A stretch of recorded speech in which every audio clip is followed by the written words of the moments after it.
Well, good morning, everybody. Welcome to our May ZAZENKAI, which I've been looking forward to. It's dedicated to Master Moheyan. Also, it's dedicated to some folks. Our member Elgin is, I think, having a little something this morning, and I said we'd sit for him. And so many of our other members, we've had members with many health issues. We're always sitting for them. We're dedicated for them. Life is like pottery. I was saying that Daniela, last week I went to a huge pottery festival here, and her pottery teacher, master of Japanese pottery, actually her husband too, presented. Maybe we can put the link up later. Maybe so many pots will start going around the world. The wife, who's her teacher, presents very earthy tones, very imperfect, fired in the oven. You never know quite what you're going to get. The husband's porcelain, white, pure, geometric, lovely. You know, opposites attract. Right? And Daniela was in kimono and presented tea. And my wife and I and our daughter had a lovely time. Everyone, you come to Japan, you stay here for a while, you have to do something traditional, right? Remember that. All right, well, good to see all of you. Everyone can hear okay? Give me a thumbs up.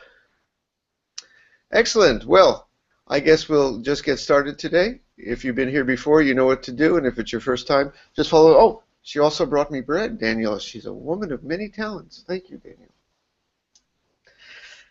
All right, let's go.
Makahanya Haramita Shingyo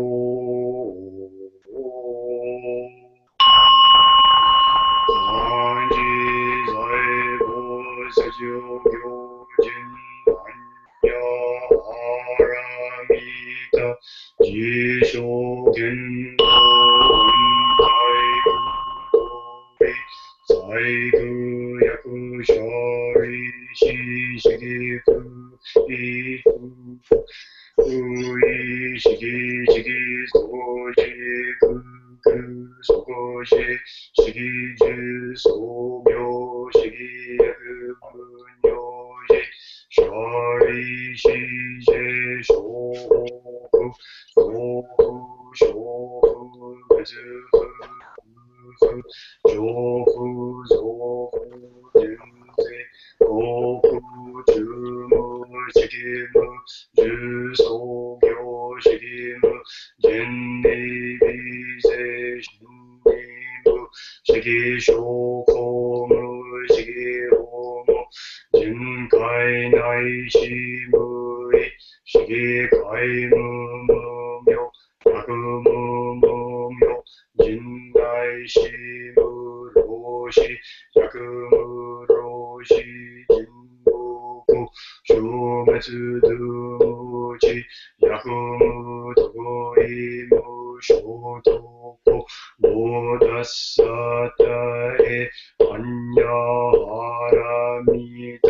오신도 가이기무 only is heightened 무소국무묘니 안사제쇼부즈이 안야하라미타 오다라 삼야고 삼보다이고지 안야하라미타 제다이진슈 제다이묘슈 제무조쇼지무 두도쇼노조 일사이구신즈부 오코스주환야 아라미다 주소코스주슈와즈가데 가데 하라가데 나소가데 오지소가 안야신요.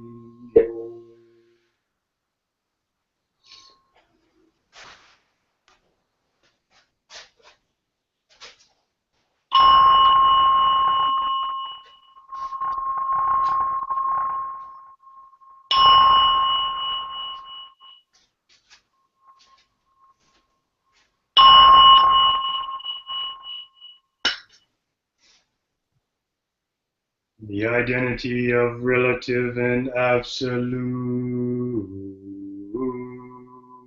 The mind of the great sage of India is intimately conveyed west and east, while human faculties are both wise or dull. In a way, there are no northern or southern ancestors. The subtle shine source clear in the light, the branching streams flow in the dark. To be attached to things is primordial illusion. To encounter the absolute is not yet enlightenment. All spheres in every sense and field, intermingling as they shine alone, interacting even as they merge, yet keeping their places and expressions of their own. Sights differ primarily in shape and character, in sounds and harsh or soothing tones. The dark makes all words one. The brightness distinguishes good and bad phrases. The four elements return to their true nature as a child turns to its mother. Fire is hot, water is wet, wind moves and the earth is dense. Eye and form, ear and sound, nose and smell, tongue and taste, the sweet and sour, each independent of the other, like leaves that come from the same root. And though leaves and roots most go back to their source, both roots and leaves have their own uses. Light is also darkness, but do not think of it as darkness. Darkness is light, do not see it as light. Light and darkness are not one, not two, like the foot before and the foot behind in walking. Each has its own being, which is no different from its place and function. The relative fits the absolute as a box in its lid. The absolute meets the relative like two arrow points that touch in midair. Hearing this simply perceive what is, make no criterion. If you do not see the way, you do not see it even as you walk upon it. Walking forward in the way, you draw no nearer, progress no farther. One who fails to see this truth is mountains and rivers away. Listen, those who would perceive this subtle matter. Live well your time by night and day.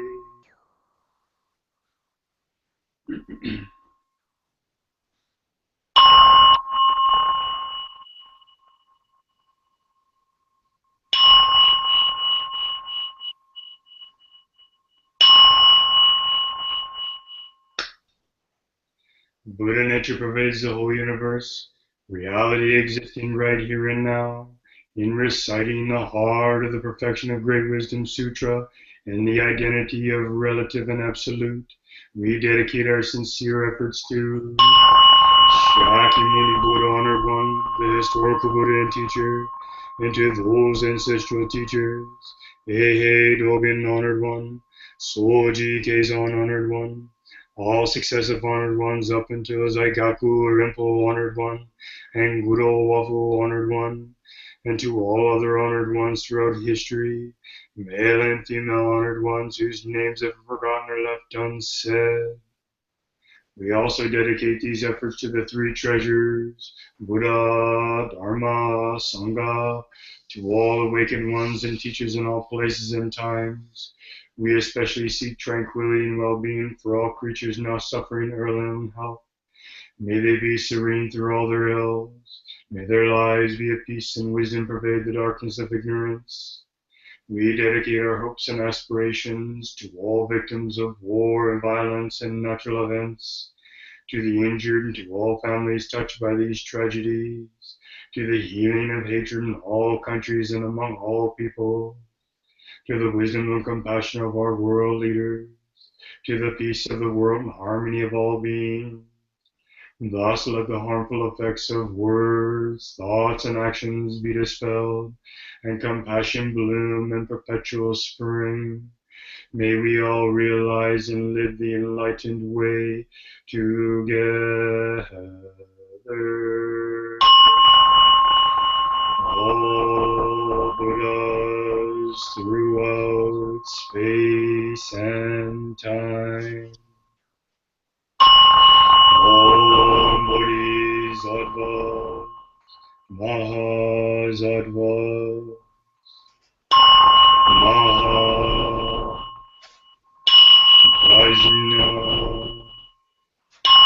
Paramita.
Zazen?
Can't hit?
Zazen?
will have a long inhale.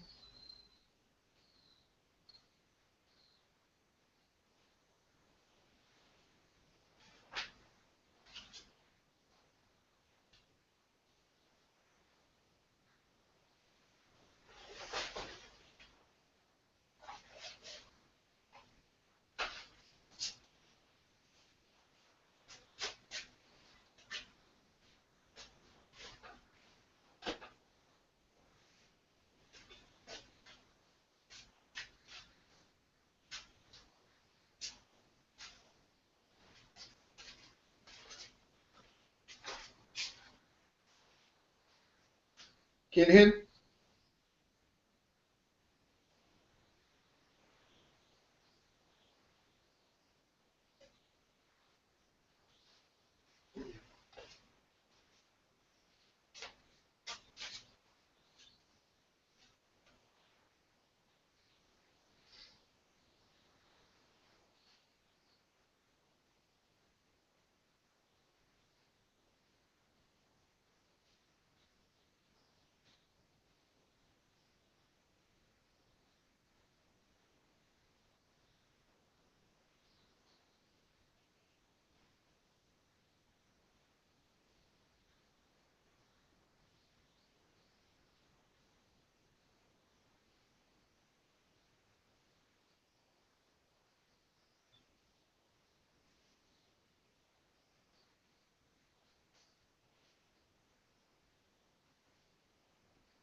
We will now have a talk and zazen.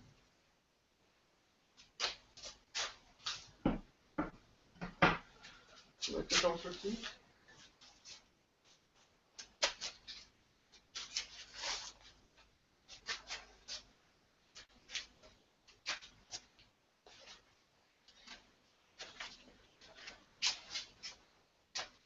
Shingen will be reciting the verse to open the sutras today.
All right, everyone here okay?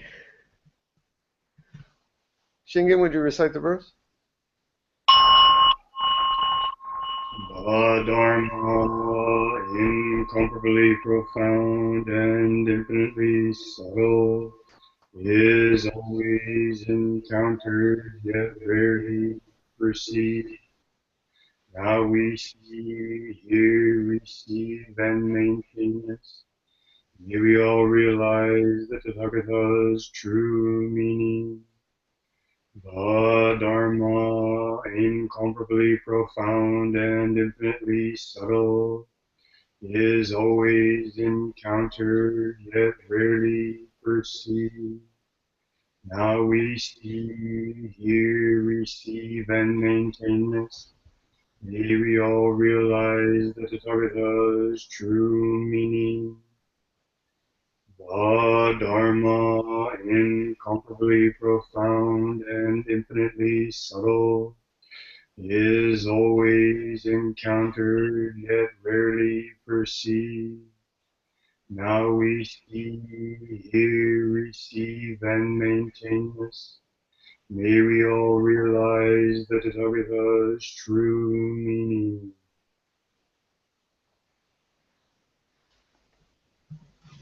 Well, welcome everybody. I'm so glad you could be here. Please have some tea, if you would. You know, we chant to male and female ancestors, stretching back generations, many names of forgotten. Some we remember as a symbol for all of them, but the reason this tradition has carried on for centuries, thousands of years, is because of unknown names who have nurtured it, developed it, sometimes changed it, and sometimes have been forgotten. One of the folks that was remembered in a way perhaps he did not deserve was this fellow, Heshang Moheyan.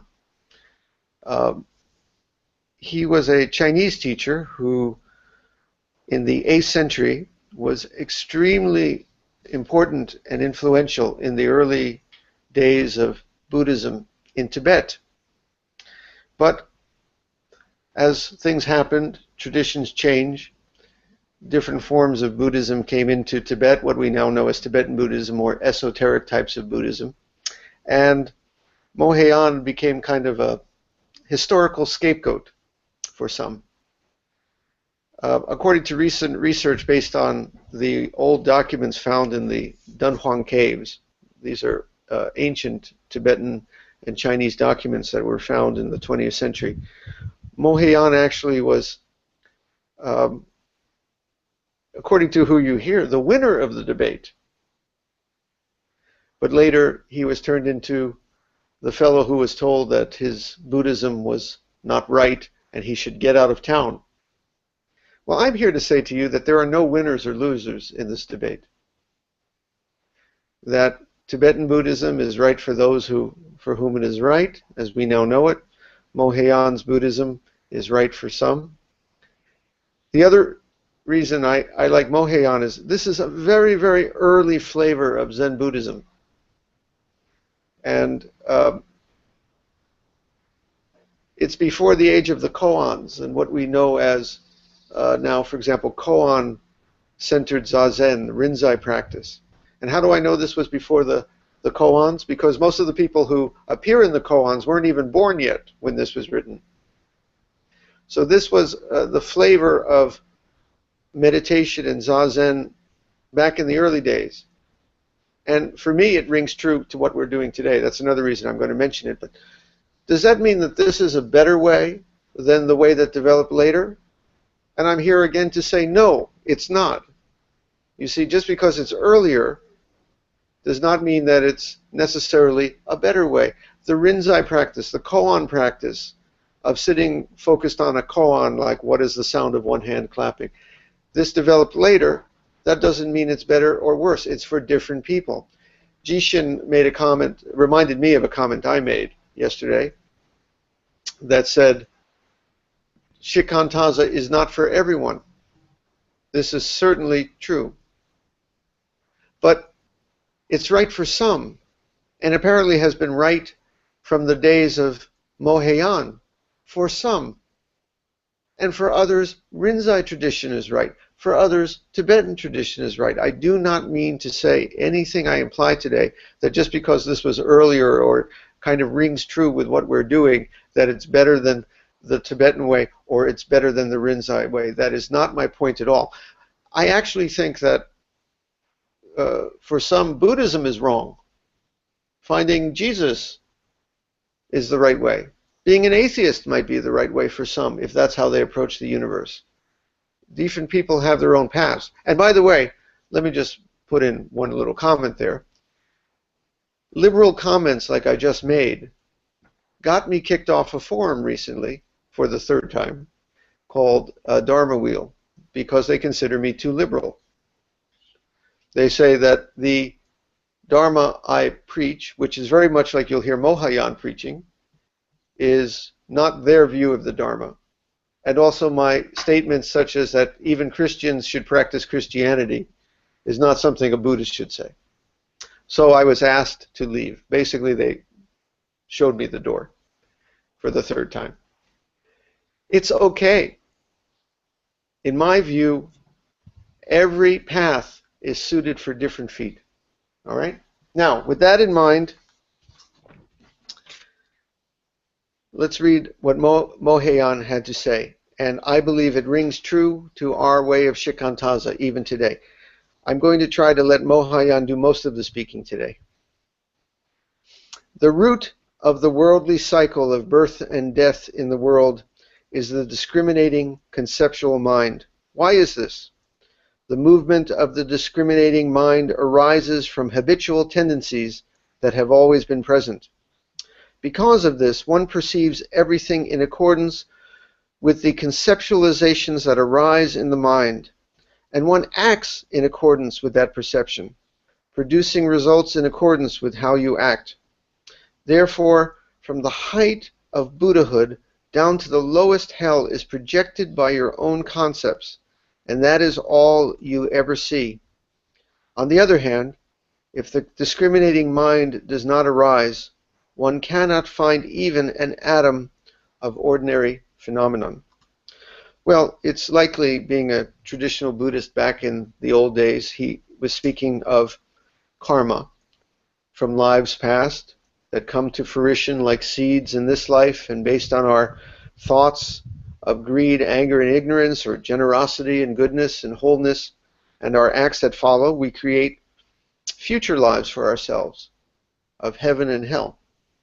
That's true. But he's also talking very clearly here about something else, and that is simply how much right now, right in this moment, in this life, our experience of the world is mind created.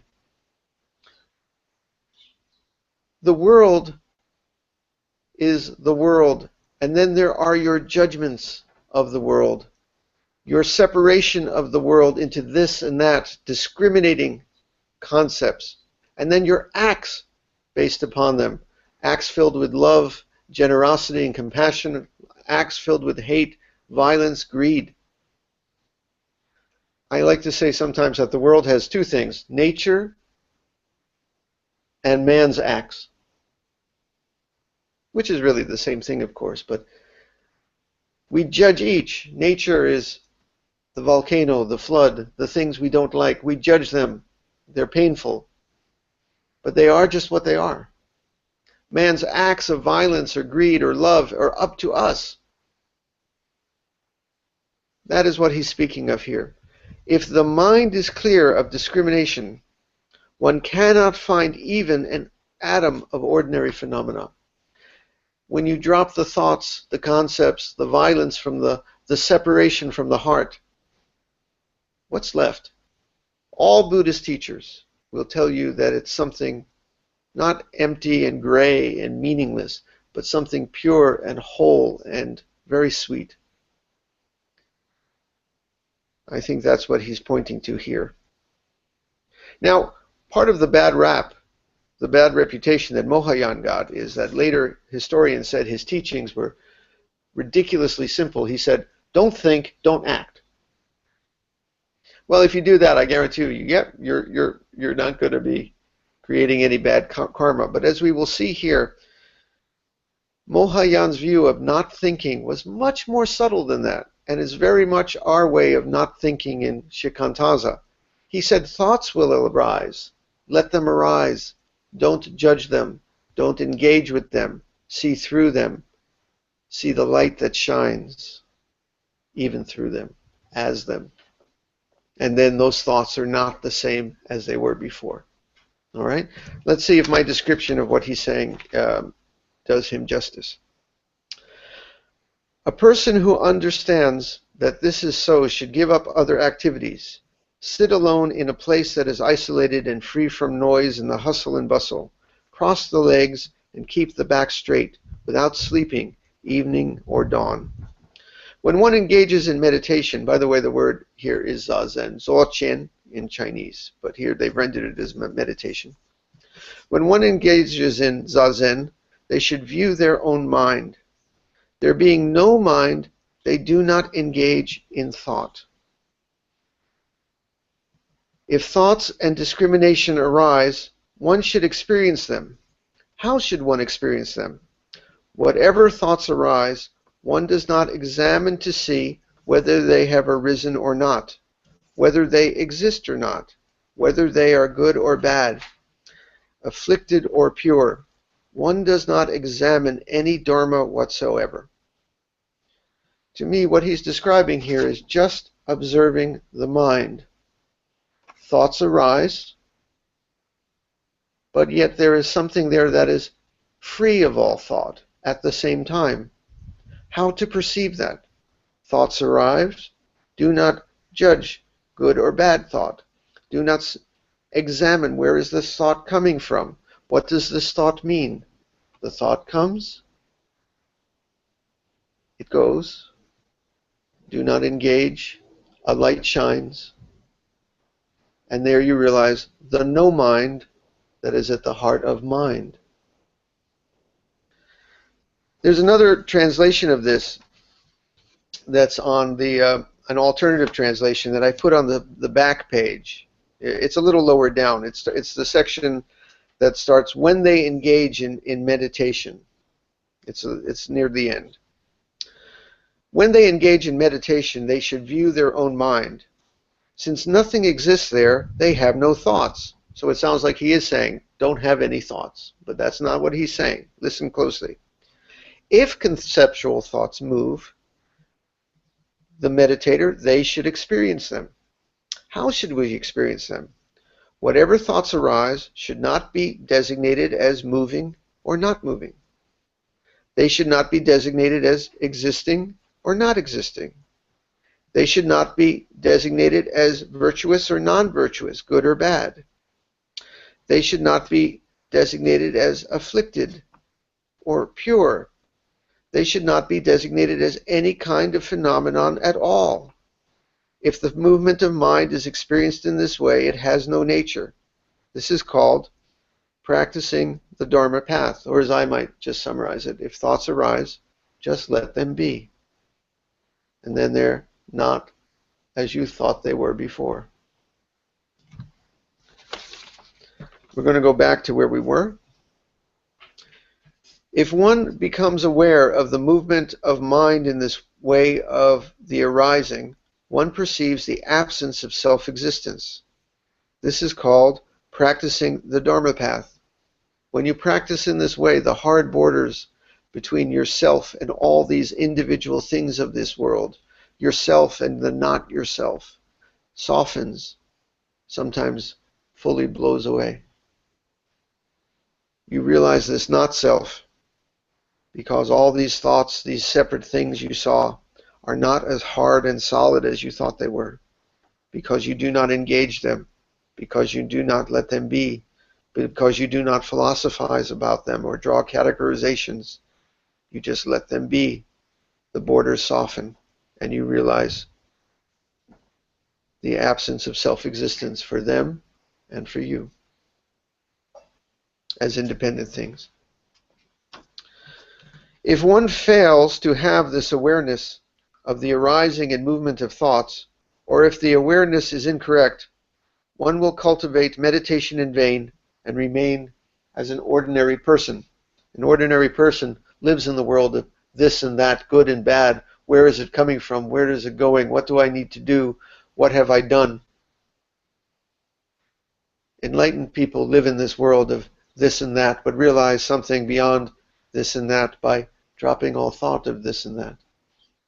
They live in a world of good and bad. Of course, thoughts come of good and bad, and yet they realize something that shines through by dropping all hard considerations of good and bad. They live in a world of me and you, and yet by dropping all hard borders of me and you, they perceive something transcendent of me and you. That is the difference between ordinary people and Buddhas. Let's continue. After sitting in this manner for a long time, the mind will become stable and tame, and one will realize that his awareness is also discriminating mind, is conceptual thought.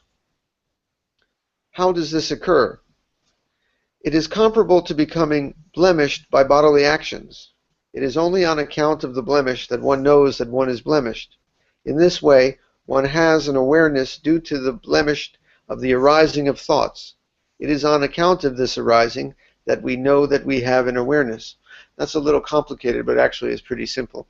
This week I was doing some carpentry in the storehouse we have here, and a couple of times at least I hit my finger with a thumb. One time drilled my hand a little bit with the drill, just a little bit. Suddenly parts of my body that I hadn't been aware of became very aware to me. It's on the days it rains and it's cold that we realize the preciousness of a beautiful spring day like this. It's when we lose the people we love that we realize how much they meant to us in our life. It's because of the black that we realize the white. It is because of growing old that we realize youth, you see.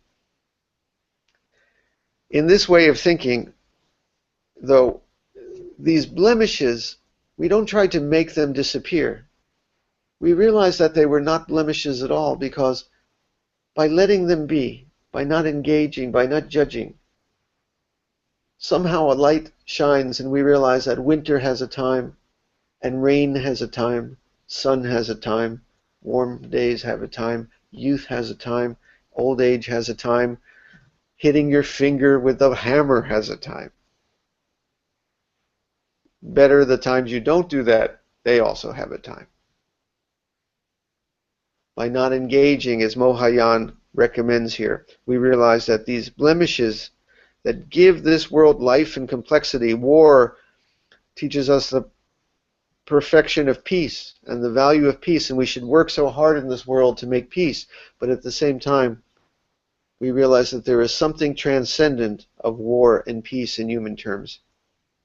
There is something transcendent of life and death in human terms by not engaging. Let's continue. Awareness itself is without name or form. One cannot see the place where it originally came, nor can one discern whither it will finally go. The awareness in place where it occurs cannot be obtained by any search. There is no way of reflecting on the inconceivable. Not to cling even to this absence of thought is Tathagata meditation. There is something that transcends coming and going in this world of coming and going. There's an awareness that we cannot chase after. So we sit, not seeking, and just allowing, radically allowing, thus to find that which cannot be obtained by any search, as he says. There's no way of thinking or reflecting on this inconceivable. Just let it be, experience so. Nor is it a matter of the absence of thoughts. Not even the absence of thoughts is what is at stake here. So then a student asks a question. This is basically the same question I get all the time. I bet later we're going to put the microphones on. I hope a couple of guys have a question. This might be the question. When cultivating this non-thinking thing he's talking about, and concepts arise, what should I do? How many times in our forum does that question get asked? Answer. This very mind that is without conceptualization is insubstantial, unarisen, unceasing, and identical with the space of reality. Since there is no need to fabricate it, do not chase after it, nor obstruct it. Just let it be. Instead, rest in primordial thusness, without fabrication. How is this done? Since the mind is primordially non-abiding, it is unnecessary now to practice non-abiding. Since the mind is primordial non-conceptual, it is unnecessary now to practice non-conceptualizing. This is a little tricky, but the way to, the way to not think and not conceptualize and not philosophize is not to stop yourself from thinking. It's just to not think about it. Not think.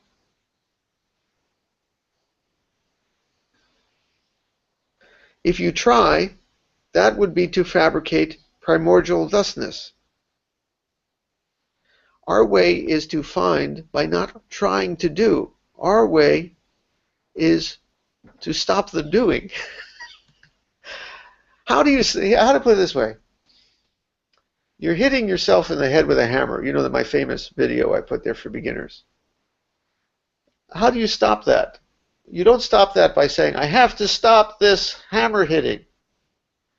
You stop it by just not picking up the hammer or putting the hammer down, but just don't hit your head in the hammer. The point is not to try to stop hitting yourself in the head.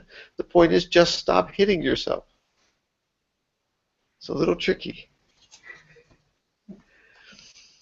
So the sutras say, arising from phenomena without self, Buddhas achieve perfect enlightenment. Without conceptualization, without fixation, they always cultivate this mind of enlightenment. Buddhas don't try to do anything to be Buddhas. They're just Buddhas. It's human beings who get ourselves entangled, human beings who get ourselves confused and living in a world of friction and separation because we pick up the hammer and start hitting ourselves with separation, conception, division, judgments.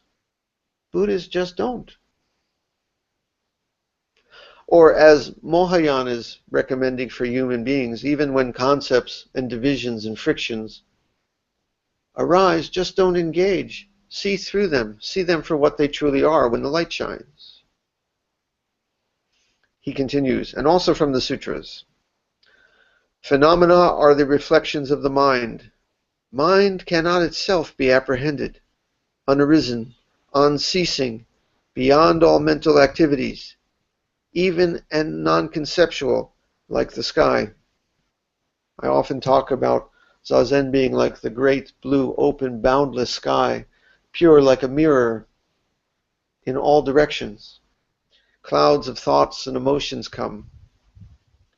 The purpose of our practice, according to Mahayana, is not to have a sky that is perpetually, endlessly free of clouds. It is to realize that when clouds come, they are the sky. The sky shines through and illuminates even the darkest clouds, even when the clouds are hidden, hiding the sky on the rainiest, cloudest, stormiest day of our lives, where we cannot see.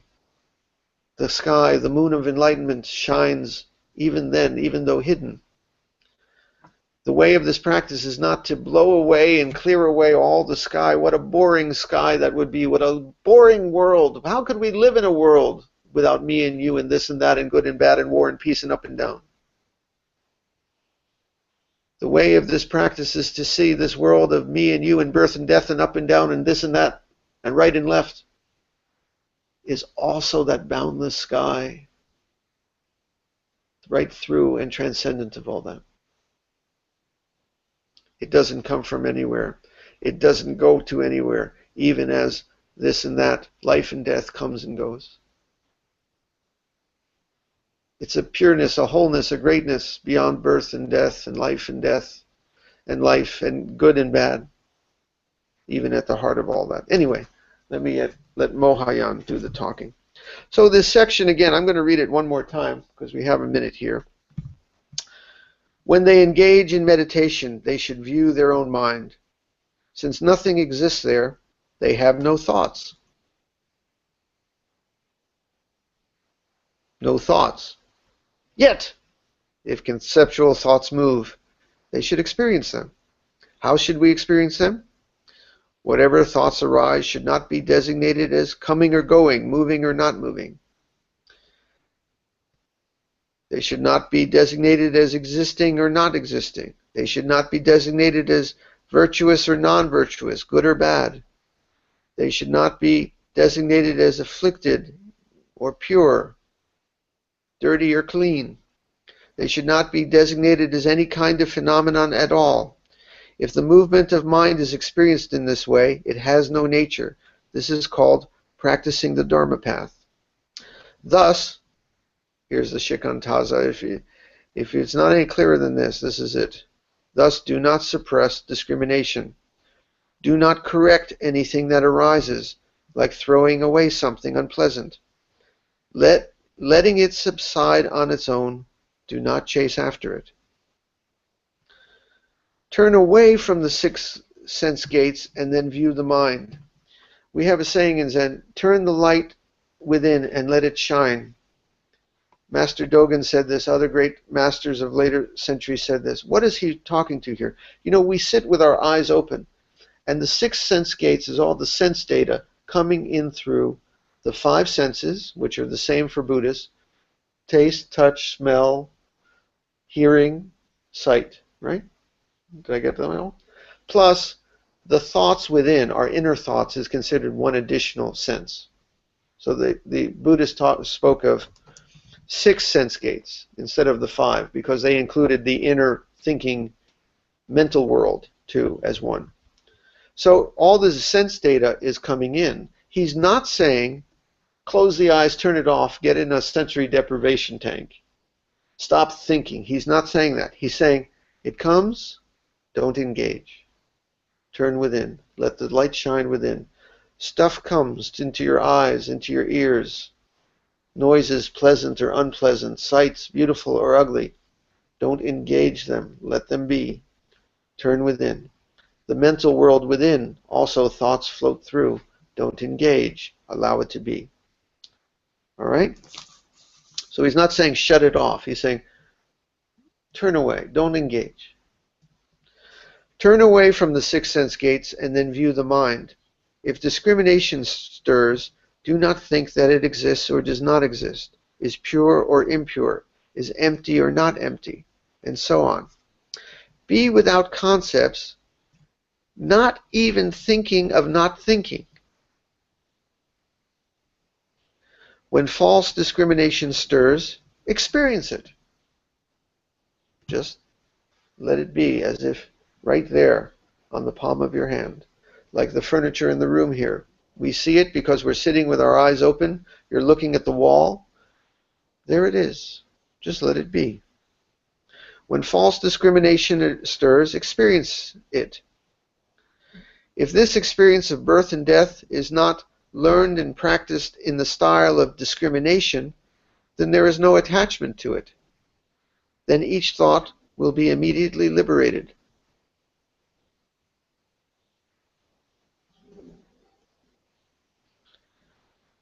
Finally, this is from another writing by him.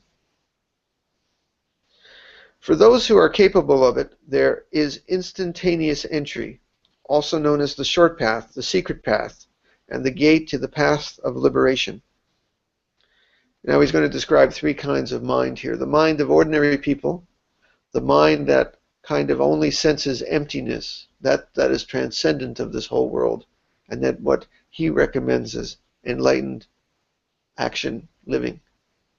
Number 1, if you experience the movement of the deluded mind and you follow that experience, by that he means you get attached to it, you cling to it, you wallow in it.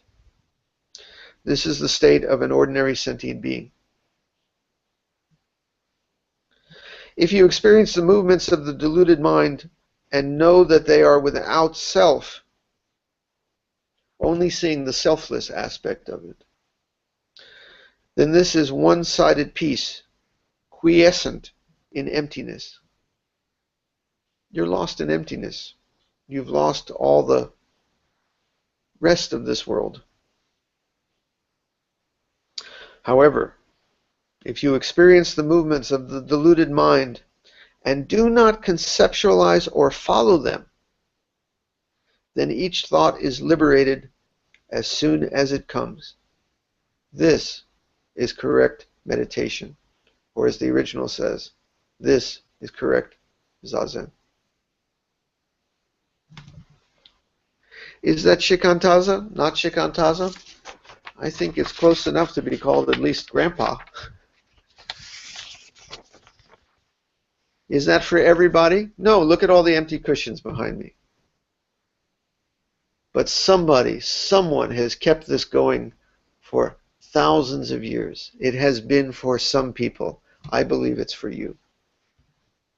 All right. Any questions? Yes. Jonin. Jundo, one of the things I have found that are very difficult for people to understand is that their thinking is not reality. And we engage in thinking, believing that our perception of the world is reality.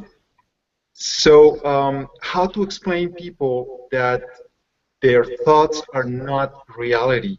I kind of understand the concept for me, but it's hard for me to explain it to new people to Buddhism or Zazen. How can I explain to someone new that his or her thoughts are not reality? Because that very concept can spring all the further understanding of shikantaza? Well, a couple of things about that. First off, if I had figured that out, we'd have all those seats filled behind me. It's very, very difficult. And for hundreds and thousands of years, Buddhists have been using all kinds of metaphors and analogies to try to do that. That this world is like a theater or a film now, we would say.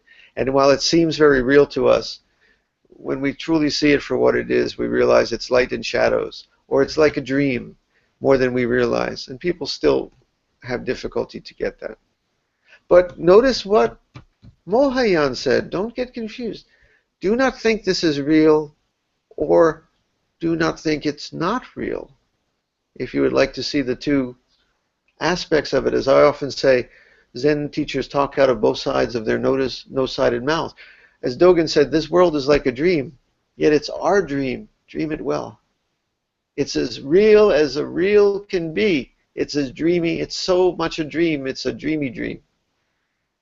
You see, to just say that this world is not real is only getting lost in enlightenment, as he said. You've got to come to that third part where the light shines through the dream and you realize that we live in a world, yes, it's a dream, it's a film, it's our theater here. Act it well.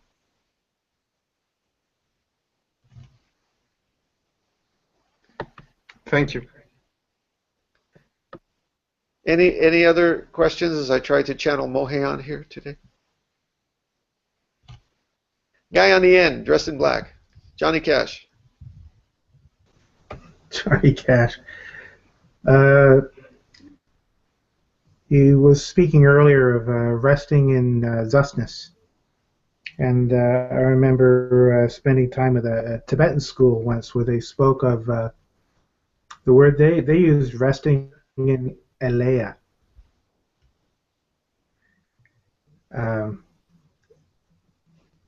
Does that square? I don't know enough about it to say whether it squares or not. Okay. I would say that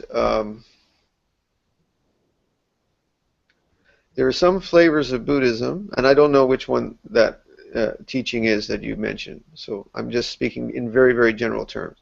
Trungpa. Well, Trungpa was very much of a in this world and out of this world guy too. So I would say there are some Buddhist teachings and other Eastern thought that emphasize this dreamlike world is ugly and deluded. We need to get out of town. We need to get out of here. And then perhaps that was even the original flavor of Buddhism in the South Asian traditions, that the point of this venture was to get out of this dream because this dream is hopeless. It's a world of war, disease, old age, yuck. Let's get to something transcendent of that that's gone. Gone beyond. And then there were flavors of Buddhism in China and Tibet and Japan that were more like having your cake and eat it too. That we could be in this world, and this was the Taoist influence, I think, on Chan too. That you could be in this world and see through it. Thus, in the prison, but not its prisoner. Liberation, even as one foot is in this world of beauty and ugliness, you realize there's something transcendent of that. And that was what the Mahayana found, I believe, many of the Tibetan traditions, and definitely Chan, Zen Buddhism. So what he's talking about here is having thoughts. He's not saying stopping the thoughts, having the thoughts of this, that, up and down, good and bad, beautiful and ugly, war and peace, and yet not being a prisoner of them, seeing through them, even as they're there. That did not answer your question, but those different flavors of Buddhism are present in many schools.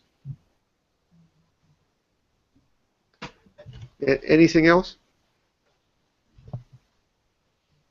No.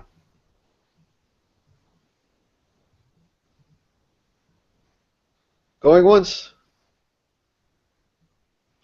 Going twice. Well, I thank you to the priest Moheyan. We wouldn't be here today without him and thousands of others. Shall we chant the verse to close the sutras? Oh, by the way, did you have a question? No? You okay? I have more of a comment. Okay, wait a second. One last late entry. So the third sentence of your first paragraph, that for me made it really clear what it means, that you create your own world with your thoughts and act upon it. Basically the question, what is real, how do you explain reality, and how do you perceive it, and yeah, I like that very much. We certainly know endless people in this world just turn on the TV, just look at our own families, look at ourselves, how we create hells for ourselves and heavens for ourselves, and how we can, in Buddhahood, create something even so tremendously, wonderfully beautiful that it transcends even these heavens and hells.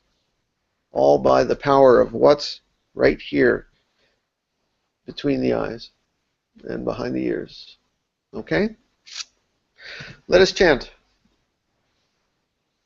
May the merits of these teachings penetrate into each thing in all places, so that we and every sentient being together may realize the Buddha's way.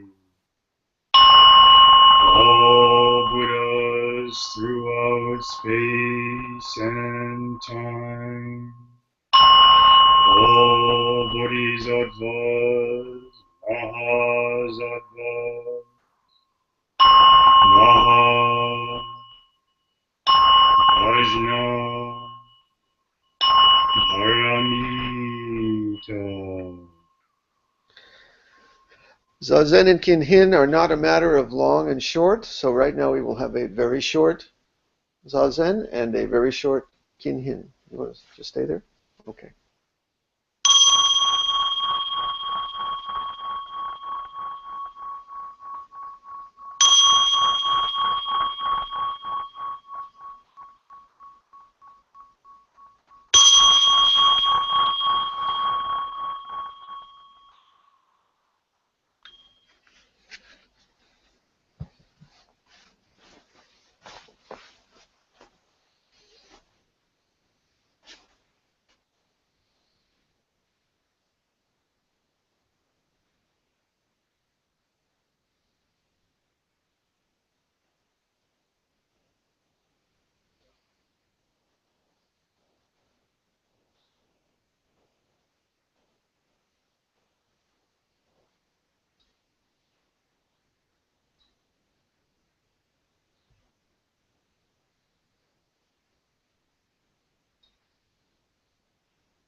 Can you hear?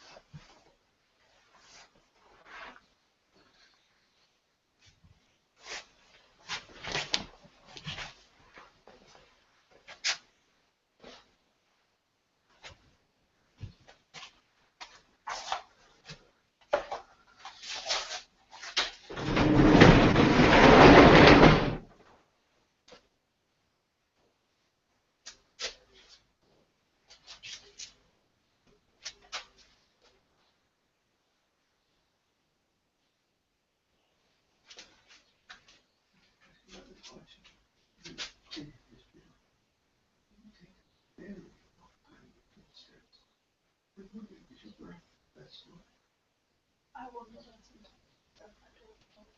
No, it's fine, because sometimes you're supposed to give more exercise. Sometimes you can even go 1 minute, 2 breaths, or 3 breaths. So some people are very slow in their breathing, which is not any problem at all, as long as it's natural. Because we just let the breath be the breath. So if your breath is actually that slow, long time, you can come up, you take the next step. It's fine. I can't tell you. I've realized that too. That sometimes it's ages until I take the next step, and I cannot tell you if I'm breathing correctly. That's wonderful. That's wonderful. Please don't let me fix what's working. Now you're going to start thinking about it. I have to, anyways. Okay. Usually when we get to the top of the breath, we take a half step. And usually you kind of try to keep a distance, equidistance with the people in front of you, even though you're going at your own pace. But sometimes when I'm really relaxed, in 1 minute I can take maybe 1 breath or 2 breaths at a time. So it's fine. Okay, don't become self-conscious about it. Maybe I shouldn't have said it. I'll try and keep up with it.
Zazen.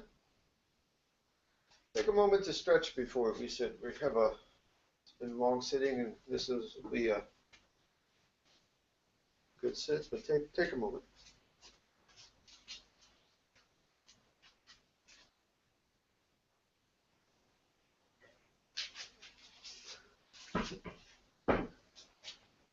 Do some yoga poses of your choice. Oh, I shouldn't have done that one.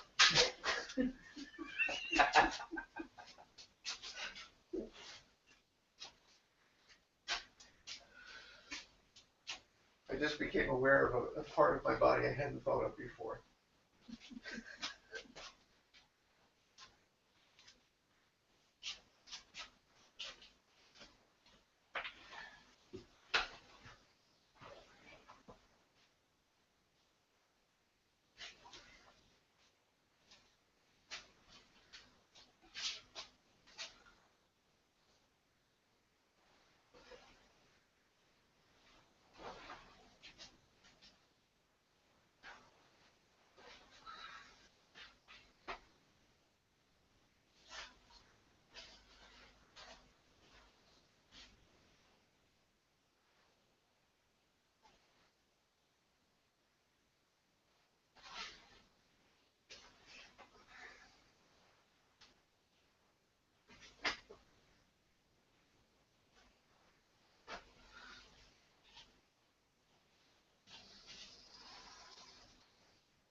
¿Quién es?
We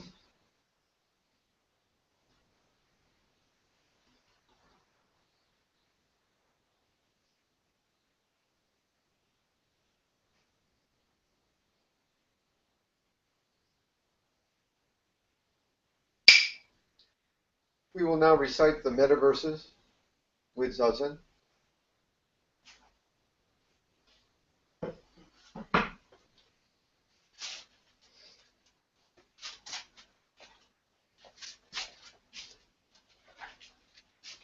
You recite these. You now recite these. Oh, yeah, yeah. You know. Yeah, I want to ask you, metta means loving kindness. Is that in modern Indian language? Anything? Metta actually comes from a Sanskrit word called mitra, which means friend, Mm-hmm. and maitri Maitri. is being friendly. So that kind of translates into compassion eventually. You say loving kindness. Kind of. Is it in modern Indian language still? Mitra, really? yes, it's there in Hindi.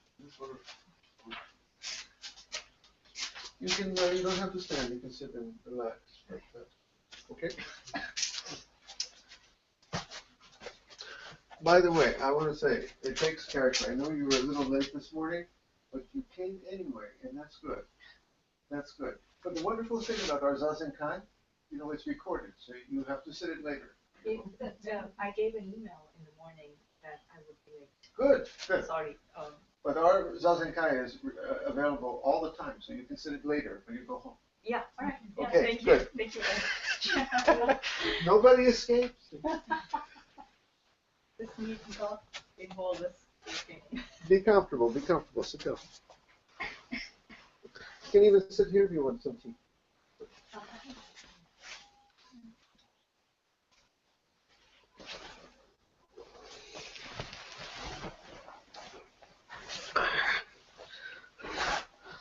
All right, we will now recite the metaverses. Can everybody hear? Looks like some folks are still sitting. It might be an optical illusion. Okay. Let me see. Okay. Okay is in perpetual sit on my screen, but maybe it's just one of those Google Plus things. We say the metaverses too for the Google Plus developers. We had a discussion this week on the forum about 18 wonderful translations that Lisa posted of the longer version of the Metta Sutta. And they were all slightly different, but they were wonderful. Some of them emphasized happiness more, wishing people happiness. And some of them, with just the translator's choice, emphasized more acceptance, equanimity. And I explained that in our Zen way, perhaps, we are that emphasis on accepting, allowing, equanimity more. And even the Dalai Lama, some of his books, you know, The Secret to Happiness, he writes all those books. If you really read them closely, that's what he's recommended, because in this world we can't be happy all the time. Happy is great. When you're happy, be happy. But when you're sad, be happy you're sad too, I guess is what we're saying. When you chant this verse, really feel it in your hearts. Feel that you're wishing well to the world. Not just the person you're chanting for, but really everyone. You know, when we feel anger, boy, do we feel it, and we really wish it on the person. Oh, you jump off a short bridge, you know, that kind of way. This is the opposite. You know, may there always be a bridge under your feet when you wish to cross. You know, really feel it. All right. We start with ourselves. Believe me, sometimes we need it to forgive ourselves and to wish ourselves to be at ease as much as anyone in the world. May I be free of suffering. May I feel safe and still. May I be free of enmity. May I be loving, grateful, and kind. May I be healthy and at ease in all my ills. May I be at peace, embracing all conditions of life. Notice it says, for example, may you be healthy, but of course in this world we're not healthy always. None of us are. This week in our Sangha we had, 2 heart attacks, 3 cancer patients, me with hitting my thumb on the hammer. I mean, something always happens. So we are content in all our ills. All right. Next is for someone we are very close to, someone we love, someone in our family perhaps.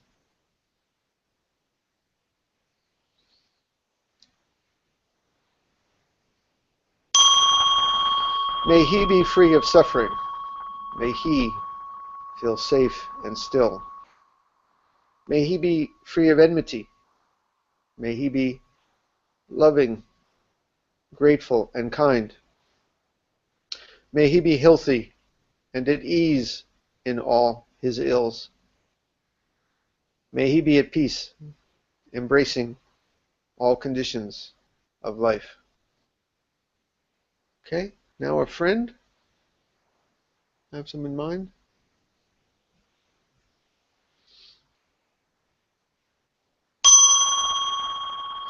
May he be free of suffering. May he feel safe and still.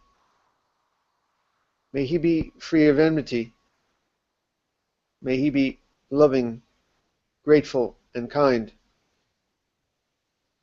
May he be healthy and at ease in all his ills. May he be at peace, embracing all conditions of life. Okay? Now someone perhaps we barely know, someone we passed in an elevator or down the street, a delivery man at the door.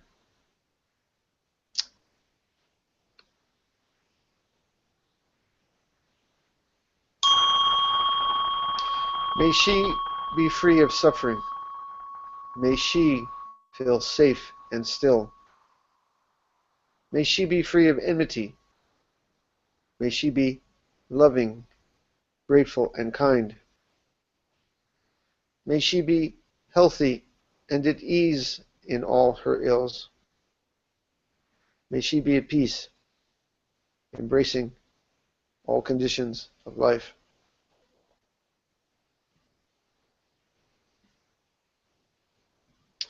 Okay, now a difficult person, someone who's done us wrong, as the blues song goes.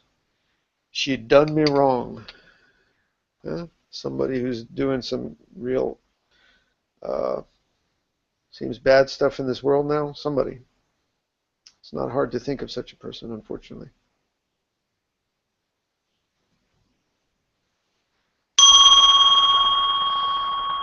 May they be free of suffering. May they feel safe and still. May they be free of enmity. May they be loving, grateful, and kind. May they be healthy and at ease in all their ills. May they be at peace, embracing all conditions of life. As I say each week, when people say, how could you chant something like that for wishing such goodness to someone who's done such wrong, I remind them that if they did not feel the pain inside, if they did know the equanimity and contentment and peace, they would not, I think, be doing those bad things. That's why we chant. Okay, now for all sentient beings everywhere.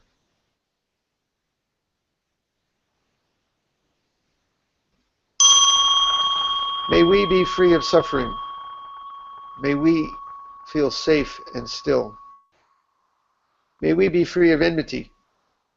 May we be loving, grateful, and kind. May we be healthy and at ease in all our ills. May we be at peace, embracing all conditions of life.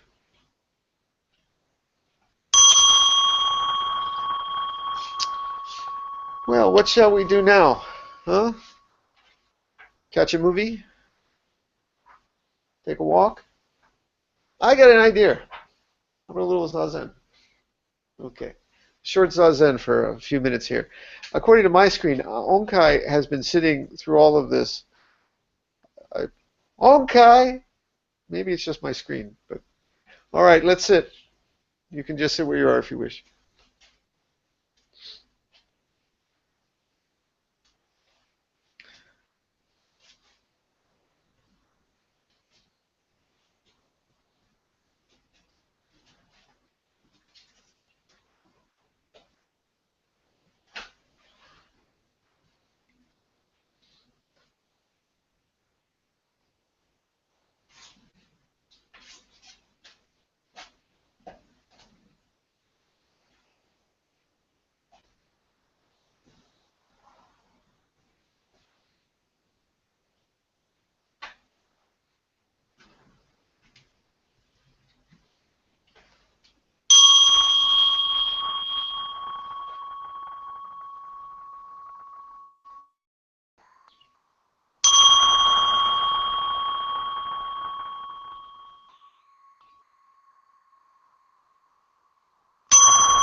We will now recite the verse of atonement and the 4 vows. But first, one point of procedure. The three bells that begin Zazen, unless you're the fellow ringing the bells, do not gasho after the 3 bells. You should already be sitting before the bells ring and just continue sitting with the mudra in the lotus position. So the 3 bells begin to ring Zazen, and you're already sitting and you just continue sitting, unless you're the man or woman ringing the bell. We have rules for everything. Yugen is making a film, which we're long overdue, but we're going to get it, in which we're going to spell all this out. And then, well, anyway. The verse of atonement and the 4 vows.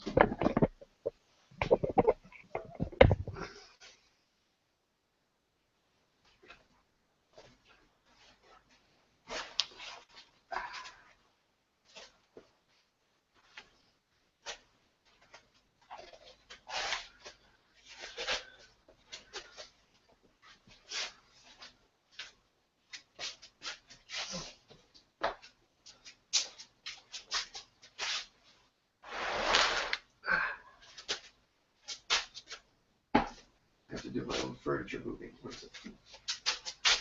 In the big temple, they have 20 guys run up and do all this. This is all self-service. I should have you guys do it next time. Yes, and I just stand there. Okay. Next time.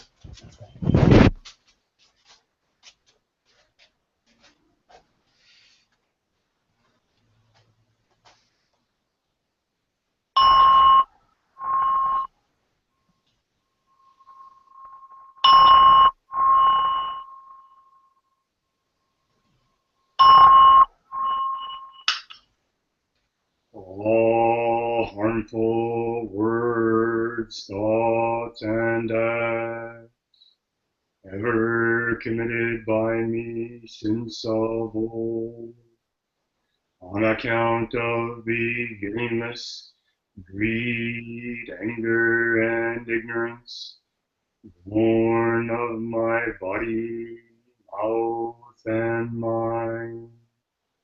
Now I atone for them all.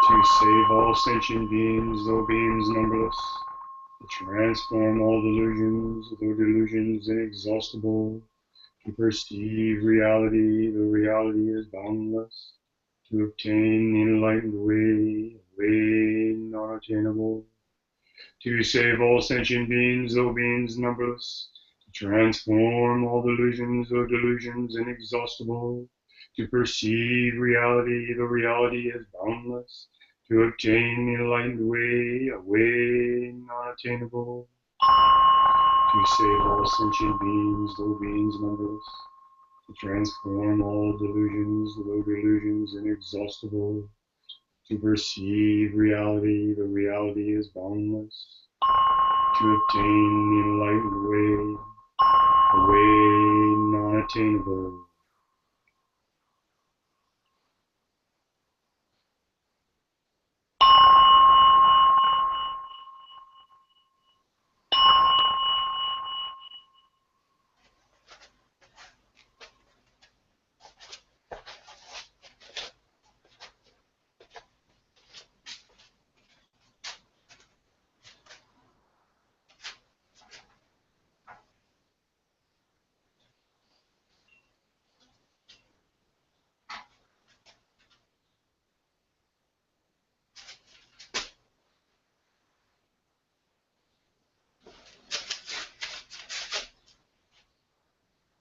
Yay! Okay. Onkai, according to my screen, is still sitting there. Let me see what happens when I push this. Well, she's gone dark, but Shingen, good to see you. Kyonin, Daizan always. Dr. J, and peace to all of you. Have a lovely day. Bye. Thanks, guys.